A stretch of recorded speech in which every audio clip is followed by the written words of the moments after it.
Grabe, dulong ba? Sulit. Grabe ba? Grabe yung sprocket, nakalawlaw na. Oh.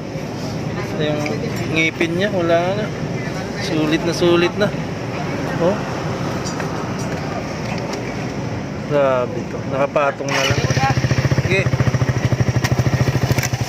Ay, sus, grabe. Wala eh.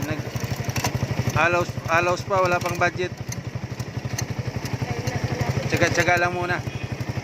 Pero grabe, delikado na to. Dapat dandahan ka lang dito, boss. Oh. Hindi ka matakbo ng mabilis niyan. Delikado na. Malukso na yan. Kaya mo, pag nanalo ako sa loto, palitan natin yan. Loto, libre yan kanina. Oo. Lastik na yan. Wala eh. Oh, patong oh. Oo, nakapatong na lang oh. Ito mo yung sprocket.